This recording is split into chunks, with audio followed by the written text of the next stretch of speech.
From UFOs to psychic powers and government conspiracies, history is riddled with unexplained events.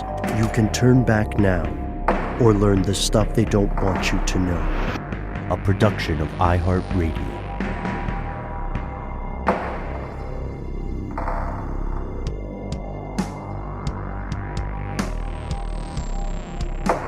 Hello, welcome back to the show. My name is Matt. My name is Noel. They call me Ben. We're joined as always with our super producer, Alexis, codename Doc Holliday Jackson. Most importantly, you are here, and that makes this the stuff they don't want you to know. It's that time of the week, folks. We're going to have some guests over in an indirect way, and you may be one of those guests, dear fellow conspiracy realist. We are going to have an opportunity to talk about some shady FEMA exercises. We've got multiple shout outs to a lot of people who are very concerned about a dystopian evil bill that almost came to fruition in Massachusetts. I can't wait to scare ourselves with that one. And before we do any of that, let's talk eggs, because we had so many great responses from our Eggspiracy episode, and it was one of those things where we hit a nerve, I think, in a very good way, because we did our best to present the facts of what is being proposed as a conspiracy theory and how it spreads on social media. We asked for, we had one correction with mRNA, and we handled that in another episode. And then we had a ton of people writing to us from the U.S. and abroad who have been raising chickens for a fairly short amount of time or for a very long time. And everything you were saying agreed with what we were talking about and confirmed it for us regarding the intervening variables, we called them, but the natural cycle of laying eggs. That made my day, at least. For sure. I mean, and there were multiples that we discussed that we were kind of just conjecturing a little bit based on what we kind of do know, from like science class in school. But it turns out, if you maybe caught our social media video where I'm cowering in the background of a chicken coop while Matt bravely, in my humble estimation, interviewed a chicken. He called himself a chicken dad, I think, about just kind of the natural cycle of laying habits, laying, behavior. And he pointed out that chickens spend a good portion of this particular period where all of this Eggspiracy stuff has been reported molting, and that when they molt, aka shed feathers and grow new ones, that is like bodily energy. Again, I'm not a chicken scientist here. That's being used instead for that process instead of laying eggs. And we had a really kind of confirming email response to that from Barefootcowgirl. Subject of the email: eggs. Starting off, Barefoot Cowgirl here. Chickens always back off laying in the winter, which is what we are in the midst of. One factor is daylight. I always left a heat light on over the waterer, which served to keep the water wet when it got cold. And also provided more light, so they laid more eggs, but they naturally lay fewer in the winter. I am sure temperatures are part of it too. The price of eggs goes up in the winter. Then spring comes. Days are longer, and by Easter, eggs are dirt cheap in the stores. Maybe these new backyard chicken owners don't know this. We had avian flu here, and it takes a few months for chicks to mature and begin laying. If you kill a few million chickens, it's going to take a few months to get production back to scale. And there aren't enough eggs in the system to replace millions of layers all at once. I went to Walmart, I do that about once a year, last summer, and the entire egg shelf was bare. My locally owned regular grocery store always had eggs, though. Different suppliers, different customer behavior.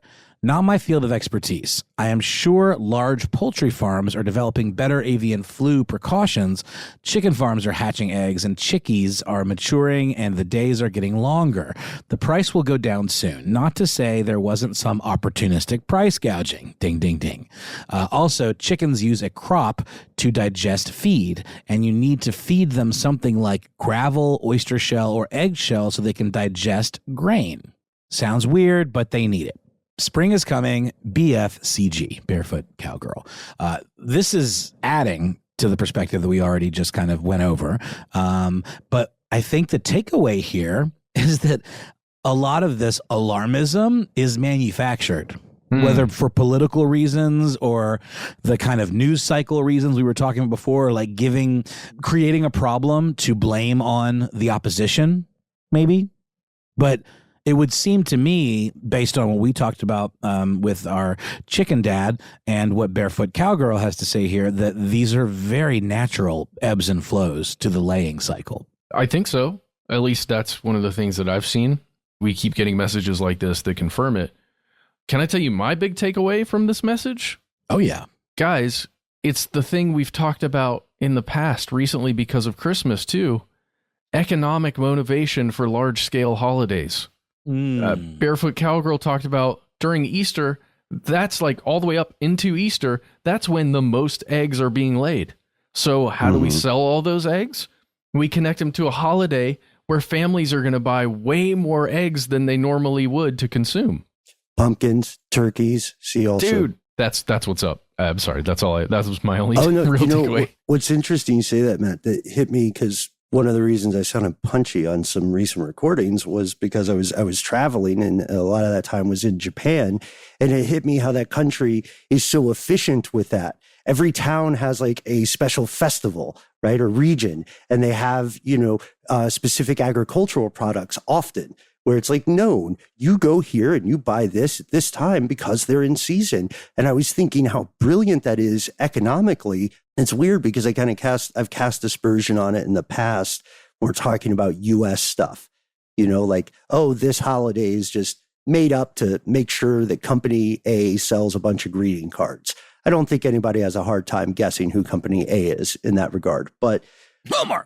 Right. But it seemed like I had a thing in my esophagus. No. The organic human vocalizations we do on this show, they're kind of a hallmark of stuff they don't want you to know. Right. A bit of a harbinger of the apocalypse. And you can find them at Walmart. And so, indeed. Yeah, so it's strange. And, you see this in other countries and cultures too, right? The thing about this is all the letters that we received, which were excellent, were tended to point out, as you said, Noel, some commonalities. And one of those commonalities was the conspiracy that we found most plausible in the Eggspiracy episode was the idea of price gouging, as Barefoot Cowgirl says, opportunistic actors.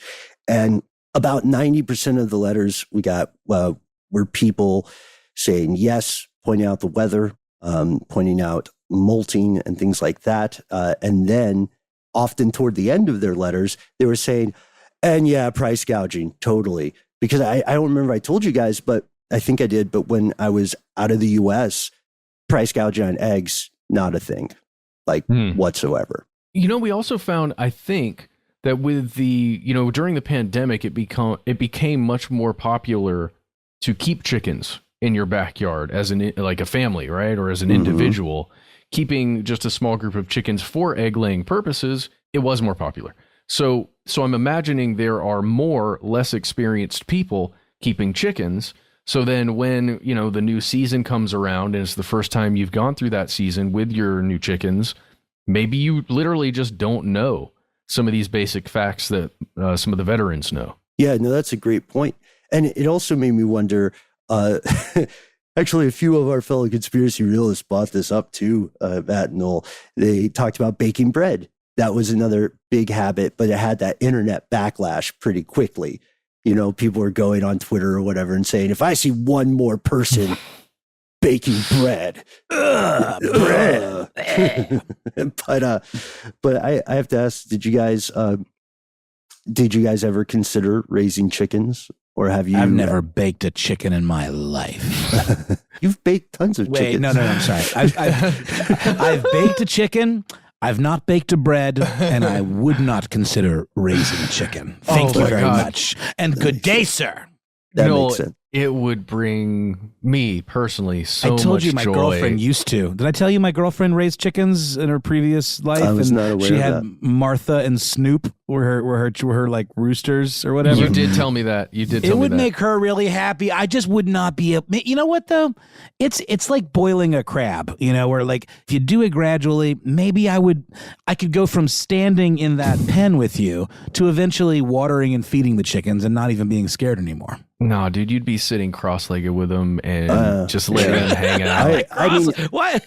I grew up interacting with lots of animals, and chickens were some of those. And I think the thing that got me the most was it was a rite of passage. I was probably too young for this. It was a rite of passage to have to kill one and process it. Yeah.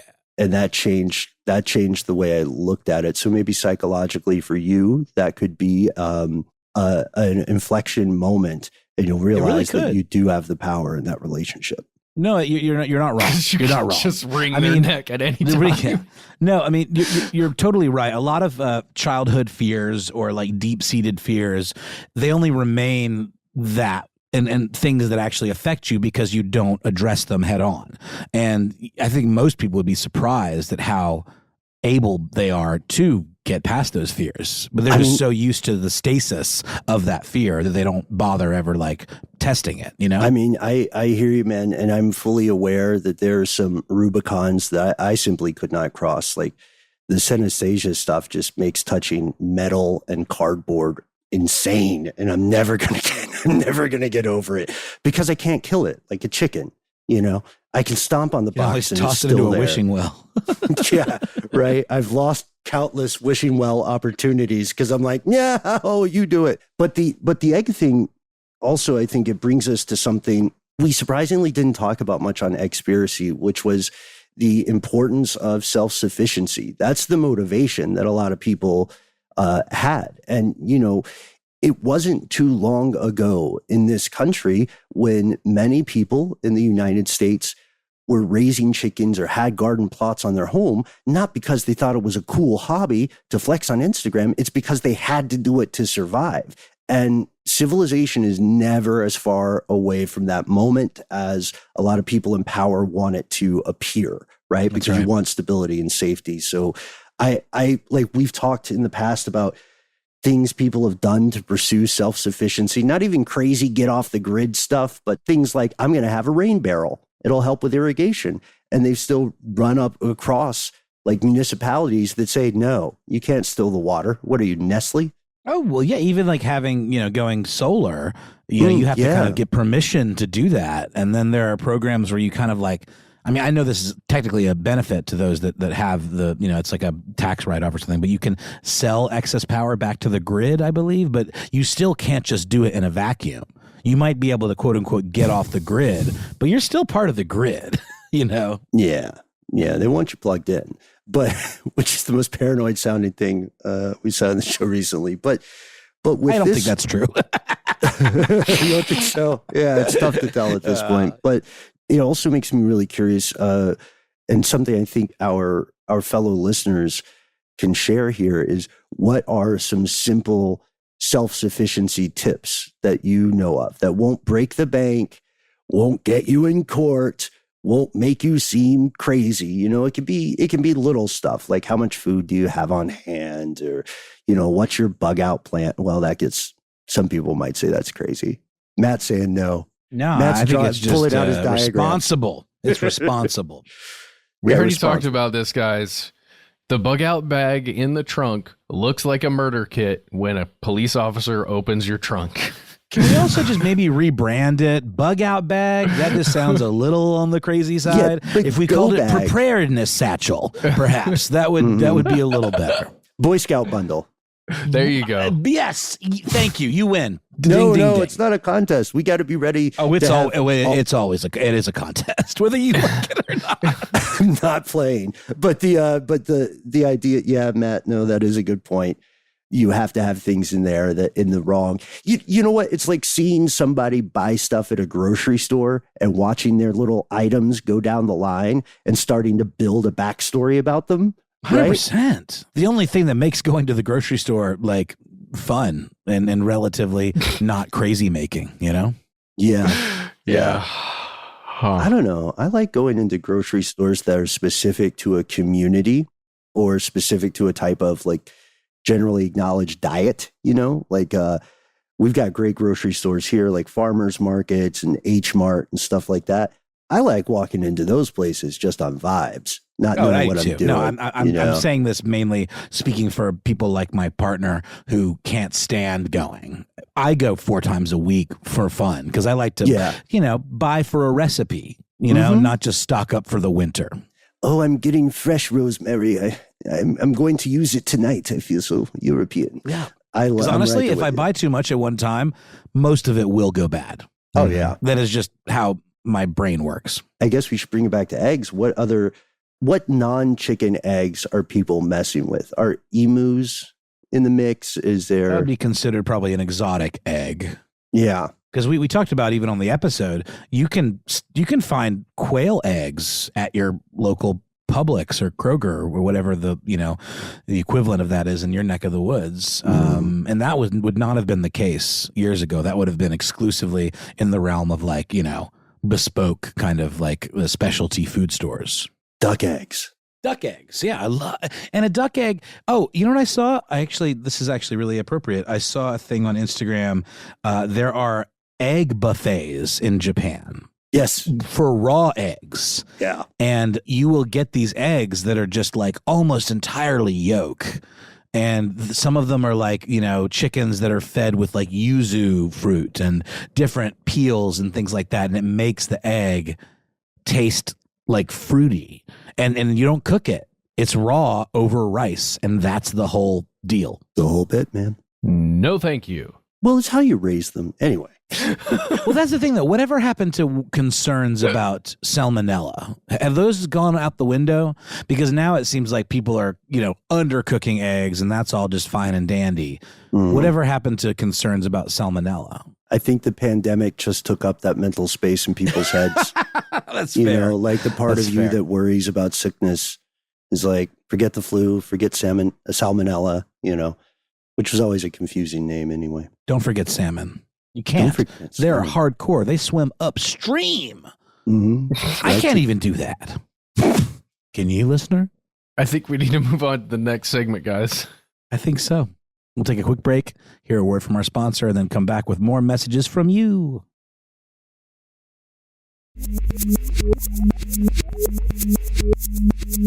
And we are back. We are heading into some darker waters with a lot of people to thank. Too many to name, in fact. I don't know about you guys, but I knew this story popped and actually made a note about it a while back because I think we didn't get to it, but woke up at sunset and there were all these messages from people who were incredibly freaked out to find the following story was real. It's very dystopian. It hasn't happened, just so you know, just to take mental care for everybody. What you're about to hear didn't pass yet. But in late January, there was a bill proposed in the state of Massachusetts, which is commonly thought to be a pretty progressive state. And this bill said that if you were a prisoner in Massachusetts, you can get time off your prison sentence by donating your organs. It's cool.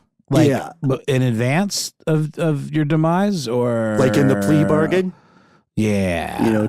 10 years up the river or 3 years in a kidney. No, I don't know. I think it's people who are already in prison was the idea. No, I mean donating your organs in advance of dying. Yes. Okay. So wait, are we just talking kidneys here? What other organs can be harvested in the Bone body? marrow. Really? Bone marrow. Yeah. Oh. Yeah.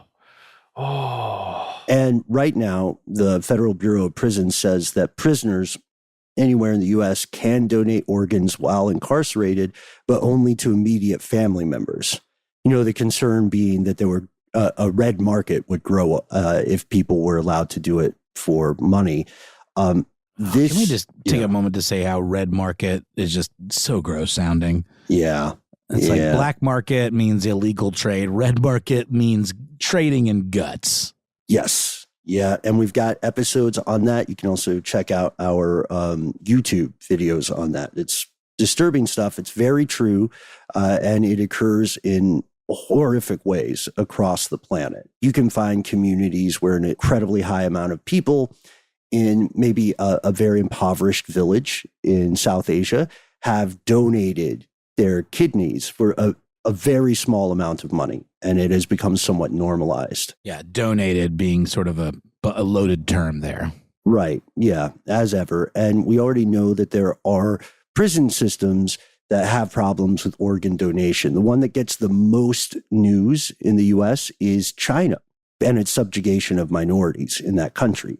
And there are, and you look at Falun Gong, and they say that just for practicing their belief system, members have had their organs forcibly taken.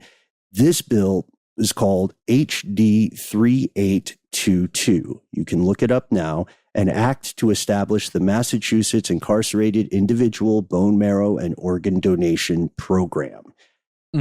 Again, this did not pass.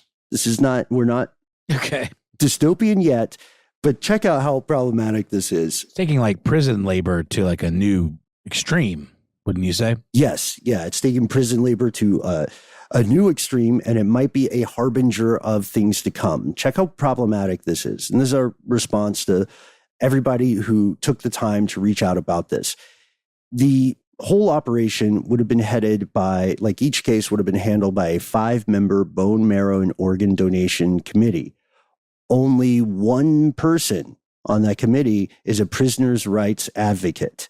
And this committee decides how much time of your life an organ donation is worth. So at the low end, you could donate like some bone marrow and get a couple months off your sentence. I don't know if that's a fair deal. No. Is it like tiered? Do you get more for bone marrow versus kidney? Do you get more for two for like, I mean, I guess you can't donate both. Can you donate both kidneys? You can't, right? You'll die without any kidneys. That's my understanding. I think it's mine too. Just making sure. Let's check. No. Okay, cool. Yeah. That was my presumption. I just wanted to make sure. I think it's a good presumption, Okay, cool. And actually donating organ parts, as we know from that time I was trying to give away one of my eyes, donate while you're alive, not to a family member, and just because you want to, raises some serious red flags in the medical community, right? Giving blood is fine, donating your hair is fine. But when you get to the other bits, people start to ask questions. And this law, the good news is, folks, that this law was probably not going to pass anyway. A lot of nonprofits and policy wonks were weighing in and saying, this is probably going to be considered a violation of federal law because of Congress's National Organ Transplant Act in 1984. That makes it a crime to, quote, knowingly acquire, receive, or otherwise transfer any human organ for valuable consideration for use in human transplantation. So valuable consideration. Oh, okay. Like 180 days off your sentence. I see what you're saying. Yes. Yeah. Yes. And then other people, people are coming from all directions about this, not just prison rights advocates or nonprofits. ABC pointed out that prisoners tend to have a much higher group incidence of HIV, AIDS, hepatitis, tuberculosis even. And so their organs might not be safe to transplant. I mean, presumably they would be tested. Mm-hmm. But we have heard, haven't we heard of cases, maybe more in the past, of people getting, say, blood transfusions that had not been tested and were infected with some or multiple of those things you're just talking about. And here's a twist.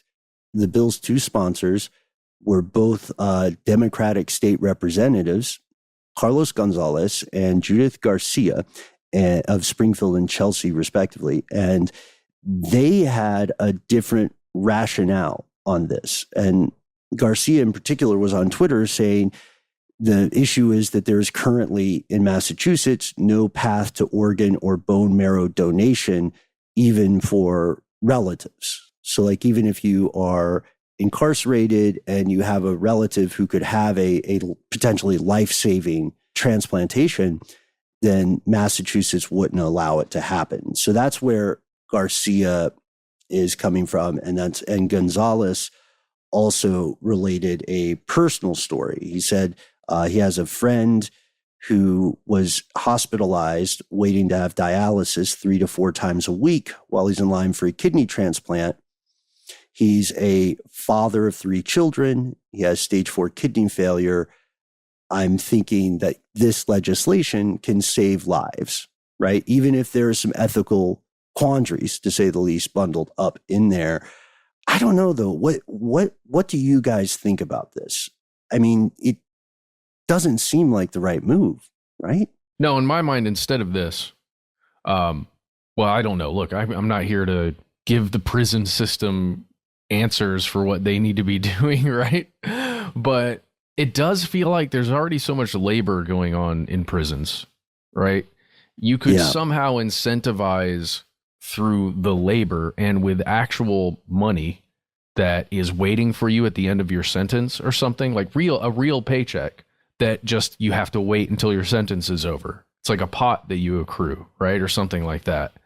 That feels like a much better way of incentivizing somebody to better themselves in some way, however they can, however it's possible, while within the system, right? Because I know that's much easier said than done.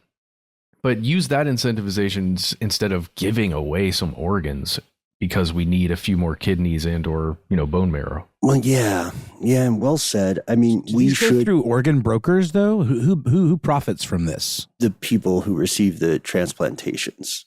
Yeah, but I mean, there's no money changing hands. Like, we know about body brokers. We did that whole episode on that. So I tend to assume when prisons outsource labor from prison population labor, somebody's benefiting from that monetarily. Yeah, we absolutely have to do an episode on prison labor. And the state prospers. Yes, yeah. And the twist here, we're talking about the money, right? Is that if a bill like this passes, let's game it out. Is it possible that legislators could be incentivized to impose harsher sentences? Would it help a judge add a little bit on to a sentence to say, this incentivizes bone marrow transplant? I'm saving lives. I'm giving you a chance to help for the greater good. Wow. Yeah. There's a non-zero likelihood of that happening shortly after a program like this comes into play. Yikes. I mean, you could also start arresting people for terrorism. Start arresting activists. It's worked for other governments in the past, right? You need a fresh supply of some bits, some human bits. Whoa, man. I just got an image of, because we're in the midst of World War III, obviously, we had some pretty intense announcements from both the United States and Russia. As World War III continues to start, I guess is how you would say it. I just imagined prison systems being used as the blood supplies for troops. Like instead of donating bone marrow, it's just donating blood. Blood bags like in Mad Max. Yes. My blood boy. Oh, no, that was actually from Silicon Valley. I mean, you're right about blood, but I'm saying there was like a thing with Gavin, whatever his name is, who kind of was like the, Mark Zuckerberg stand-in. He had like a young, virile man who would just hang out with him and do transfusions, and he was his blood boy. So what else could you donate? Partial liver, probably donate skin, right, for skin grafts. But 60 days to a year or so off a sentence, it seems like it opens a really dangerous door. So regardless of what your philosophy is or your perspective is on the U.S. prison system and all its problems and the huge problems with organ donations and knowing how many people need organs to live and they're just not going to get them in time. Whatever your perspective is on that, I think we can all agree that this is very bad. And if stuff like this passes ever, then it sets a precedent, right? And if it survives for a little while, then it becomes normalized and it starts to occur in other parts of the country. And then it gets to the Supreme Court. And depending on the mood of the ring wraiths that afternoon, it may become federal law. Right. No, thank you. No, thank you. Oh my God, guys. Then it becomes donate your eye. And we have this exchange program to where you're going to benefit, this person who needs an eye transplant, a new eye. And you, inmate, you lucky you get to try out this brand new ocular implant that's being developed by Meta. And we're going to test it. Well, it's not like we haven't seen that. We were just on My Mama Told Me talking about human experimentation and how that was absolutely a thing in the past. And that was usually involving, underrepresented communities and groups. Who's more underrepresented than prison populations? Is it outside of the realm of possibility that these types of things will just keep going further and further and further unchecked? I mean, it's always a possibility.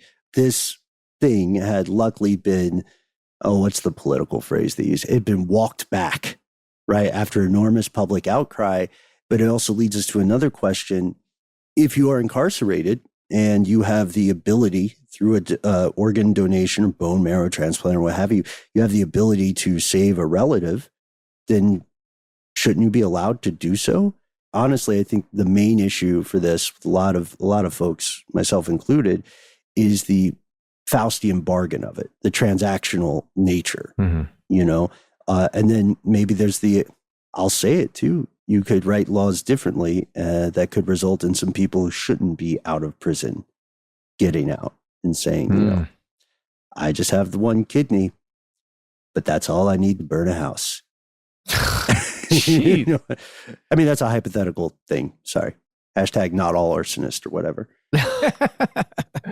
Do you guys think this kind of legislation that if actually scrutinized is just abhorrent to, a rationally thinking person? Do you think that kind of legislation is just pushed forward every once in a while sporadically to test the waters of the public just to see what could we get through? Do you think we could get that through right now?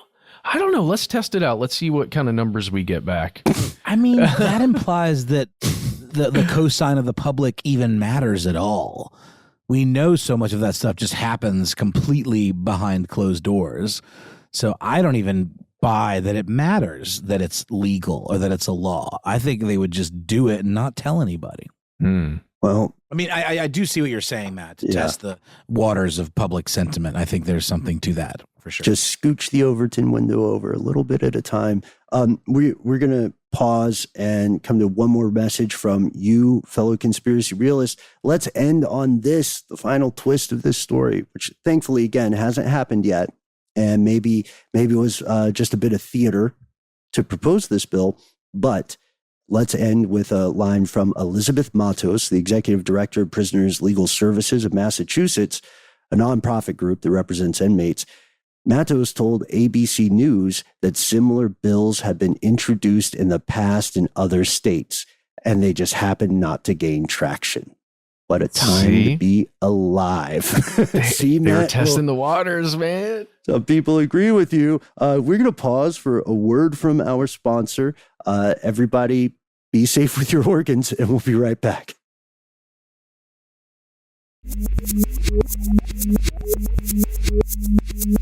And we've returned.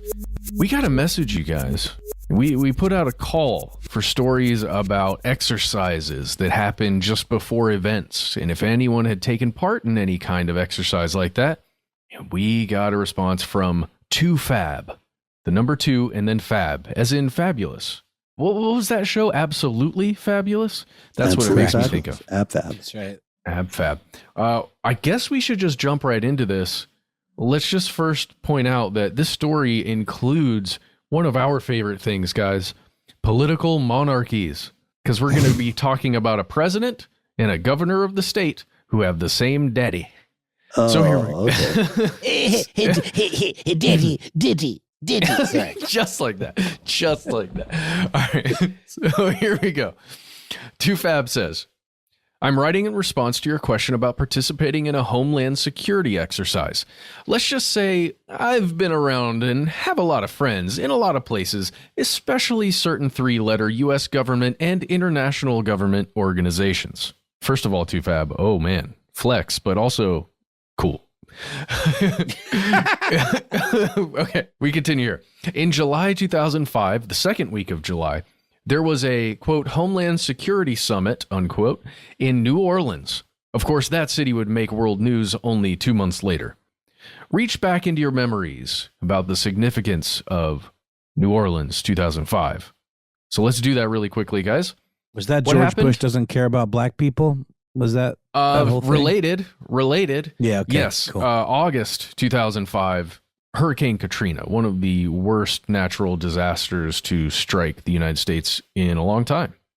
And the response to that situation, it's become one of the most scrutinized responses to a natural disaster in all of American history. So let's just remember that's where we are. And let's also remember that George W. Bush is president at that time, and his brother Jeb Bush is governor of Florida. One of the places that was struck by Hurricane Katrina, but not nearly as badly as New Orleans and parts of Louisiana. So let's jump back in. This is 2Fab. Anyway, as a part of this summit, there were a lot of desktop exercises. These are also often called tabletop exercises, everybody. And there were also reviews for disaster preparedness specifically for New Orleans. And again, this is July 2005. Are these tabletop exercises like modeling, kind of? Yeah. Almost like playing a game of Risk, you know? If then and responses for it. And this is, again, we've talked about this a little bit when exercises like this came up before. This is something that you have to do. And the problem is that oftentimes, in retrospect, it can look a lot like planning to do something instead of just preparing against the possibility. Because sometimes contingencies could be perceived as bad. Right. For some groups. Right. And like in the case of New Orleans, it's kind of like predicting a global pandemic. We said there was a pandemic on the way years ago on this show. Right. And it's not because we had a crystal ball. It's because the numbers were there. And if you look at New Orleans, its location, its elevation, then it's kind of a matter of time situation. And that's why people were asking, like, well, what do we do when a big one hits? Exactly. Part of the tabletop exercise is what resources do we have to put in play when something like this occurs? How long does it take for those resources to get to the places where they need to be? And how, what are all of the things that they can do once they're there, right? And what places can people go when they need to take shelter? What do the levees actually look like? And how do we repair those levees? All that kind of stuff. So let's jump back into 2Fab's message here. Myself and 3 of my friends from some of these 3-letter organizations were shaking our heads and went down for some beers down on Bourbon Street that evening, and we're talking about how there really wasn't any plan for the event. And all they were really evaluating was, how do I clean up after the fact? That's horrifying, right? That's pretty objectively horrifying to think about. Because the exercise is accepting that the disaster has occurred and then just estimating like the damage control, right? And recuperation process. Exactly. This is not going to the doctor to see if anything is wrong. It's, oh man, something is really, really wrong. I better go to the emergency room. It's like, yeah, I like that comparison. It's like walking in and saying, okay, doc, when I get this heart attack, which is definitely happening, should I keep eating cheeseburgers? Well, yeah, but the right thing to do is, how do I prevent myself from having a heart attack? Or in this case, having the levees all break and flooding the entire city. So let's jump back in one more time, guys. We're almost here. How do I clean up after the fact? So that's the end of that sentence. Not how do I evacuate? What communications will I need to bring in temporarily? Etc. This was the expertise I was helping with as an expert for the military. Anyway, we were walking down Bourbon Street, and I happened to spy this T-shirt that literally said, Homeland Security, Federal Emergency Evacuation Plan. Run, motherfucker, run! As Running. in, the only plan is get the hell out of there. Yeah. Sorry, I hope you can bleep that there, Doc. Sorry about that. 2Fab says, I laughed so hard that I bought the t-shirt for us to give the guy that was running the tabletop, which I did the next day. We all had a hearty laugh at the time, but as you know, it was not very funny later. Oof. Exactly. Thought this was something your listening audience should hear. They did these practices, and all those who were experts told them that they just didn't have a real plan, and it needed a lot of additional work. Way too little attention, way too late. I've noticed that you can't find much about this conference other than it happened. I suppose they are quite a bit embarrassed about this very strange fact. If it had been anything but a hurricane, you might think it was intentional. Oh, no, that's a strong ending to Fab. Right? That's a really good point. Yeah. If it's a natural disaster like this, it's way less likely that it was a man-made thing, that any Illuminati, it doesn't matter how powerful you are, could have caused that hurricane to form and strike in that particular place, right? I'm not saying it's completely out of the range of possibilities. We just haven't seen any evidence that you can actually form and target any kind of weather patterns. We know about things like cloud seeding and stuff that can affect weather, but not like this. Yeah, weather modification is a real thing, and it has been used for decades and decades, and it is being used around the world. But the problem is, according to everything that we can find and prove, this is a very scattershot approach. There's no sophistication. You know what I mean? Mm-hmm. Because weather is all part of a global, interrelated system, pulling a string somewhere puts pressure on a string somewhere else. And even now, some of the smartest people in the world aren't quite sure how all the strings connect over time. Exactly. So guys, 2Fab pointed out that if you look for this thing, this exercise that occurred in July 2005, it's very difficult to find information about it. I agree. I found a few things that I thought y'all might find interesting. The first one comes from a little website that's so much fun to find when you're just typing it out, because you kind of just have to. It is govinfo.library.unt.edu. Sexy. Yeah, oh, so sexy. But in there you can find a paper that appears to be, it begins at page 59 of something titled A Failure of Initiative, and it runs down not very far. But anyway, it starts at page 59. And if you scroll down to page 68, you can find one sentence about this exercise. I believe it's about this exercise. It's under the heading U.S. Army Corps of Engineers, which is an active duty military unit. I'm just going to read the sentence to you. In July 2005, the district, where they're talking about New Orleans, the district sponsored a hurricane preparedness conference for federal, state, and local emergency managers. And that's literally it. That's literally it. It doesn't Just go like into T-Fab details. That's it. Okay, so That doesn't sound like a government document to me. this is like a report on what a lot of these different organizations did, I guess, in preparedness, right?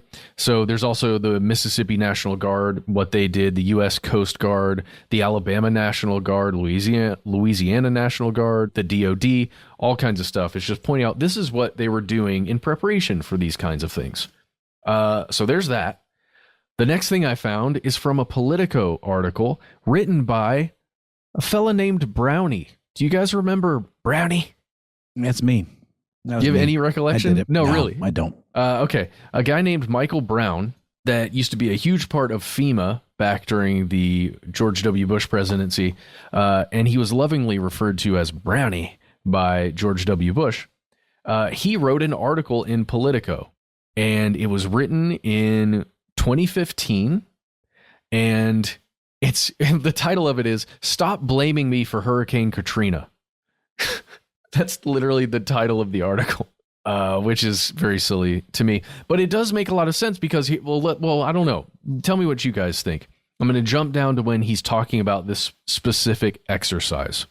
This is Michael Brown writing and speaking.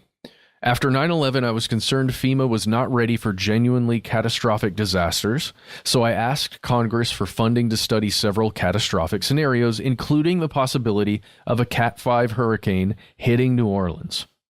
The tabletop exercise, which we dubbed Hurricane Pam, was held in July 2005, 1 month before Katrina hit. The results struck fear in everyone involved. Hurricane Pam taught us too late that Louisiana and New Orleans were ill-prepared. The state's emergency manager was under federal indictment, its emergency operations in disarray. I'm going to continue a little bit further. The senator asked why. He's speaking with senators as he's being questioned, like, what the heck happened, Brownie? The senator asked why. If we knew from the Hurricane Pam exercises in July 2005 that New Orleans and Louisiana were ill-prepared, why we didn't make the necessary changes to policies, procedures, statutes, and funding so that the city and state would be prepared for Katrina in August 2005.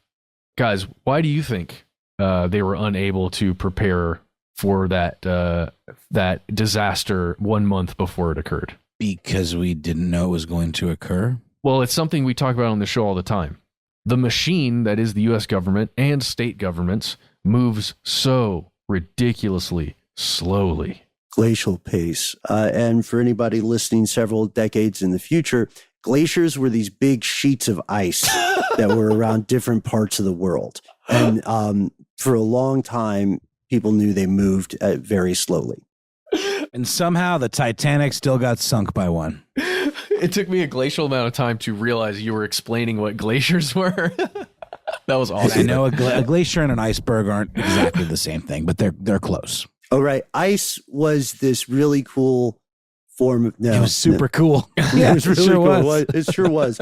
But this isn't, because I think, Matt, just to add on to your point there, also, we have to remember that infrastructure funding can be really tough. Oh, yeah. It's not a sexy thing to run an election on, you know? No, it's not. No, it is not. Oh, and if you do it right, then it's also, there's a higher likelihood that your efforts won't be appreciated because no one will really understand what could have happened, like what happened in Katrina.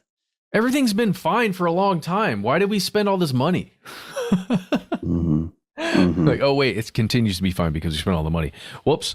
Guys, one last thing I found on this, and then we'll get out of here. And thank you so much, 2Fab, for sending us down this rabbit hole. On Columbia.edu, I found it looks like some kind of report. It says Hurricane Pam exercise concludes. Now, you'll remember that Michael Brown there in Politico is stating that Hurricane Pam is the name of this test, this tabletop exercise they ran in July 2005. Well, this document, guys, says Hurricane Pam exercise concludes, but it says the release date here for this, it looks like some kind of PR message, a press release. It's dated July 23rd, 2004. Huh. And let me just read the top part of this. It says it's in Baton Rouge, Louisiana. Hurricane Pam brought sustained winds of 120 miles per hour, up to 20 inches of rain in parts of southeast Louisiana, and storm surge that topped levees in the New Orleans area. More than 1 million residents evacuated, and Hurricane Pam destroyed 500,000 to 600,000 buildings. Emergency officials from 50 parish, state, federal, and volunteer organizations faced this scenario during a 5-day exercise held this week at the State Emergency Operations Center in Baton Rouge. So, guys, this is another exercise, also titled Hurricane Pam, that occurred the year before the other Hurricane Pam that was also the same kind of thing, and it was also run by FEMA here, and Michael Brown was a part of it. At least if this document is to be believed. Maybe they just got the dates wrong, but it is an article that says it was last updated Friday, July 23rd, 2004. Huh. Okay. So curiouser and curiouser. I just don't know because I can't find it anywhere. But listen to this craziness. There is a URL on this thing that it's got a FEMA.gov address /news/press release, and it's got a date of 1/25/2006. I can't tell you which one of these dates is accurate, or maybe they're all accurate. It was just posted to different places at different times. Is the implication that it was drafted like in advance and it was sort of like held in reserve like they do with celebrity obituaries? No, I don't think so. Okay. I That think is maybe possible. I mean, it is possible, but I think Hurricane Pam might just be the title that's used for some of these exercises, maybe? So it might be multiple exercises. I see. Possible, maybe, because I then don't you know. would want to section off the name so you don't use it in other iterations. But then also, some people might cynically respond, well, FEMA has been unorganized in the past. So it's tough to tell, but you did find a heck of a discrepancy, I think. Yeah, I just don't understand it. If anyone knows how to untangle that web, send the answer our way, I guess. There are a lot of ways you can find us. Hey, check it out. We're on the internet. That's right. We are indeed on the internet. We're Conspiracy Stuff on YouTube, Twitter, and Facebook, or we have a group called Here's Where It Gets Crazy. We're Conspiracy Stuff Show on Instagram and TikTok. And if you don't want to, use the internet, why not just give us a telephone call? You can use one of those rotary guys or, the touch tones. The rumors are true, folks. You can contact us directly on your telephonic device. Dial 1-833-STDWYTK. You will hear a voice, hopefully familiar, then a ding at that, or a beep, however you want to describe it. I was on such a roll. After that, you'll have 3 minutes. They're yours. Go nuts. Get weird with it. And we do mean weird. Give yourself a moniker, a nickname, that street name you've always wanted. Second most important thing, let us know if we can use your name and or message on the air. First most important thing, do not edit yourself. If you have something that needs more than 3 minutes, write it out to us. Send us the links. As we said earlier, take us to the edge of the rabbit hole. We will do the rest. All you have to do is drop us a line at our good old-fashioned email address, where we are conspiracy@iHeartRadio.com.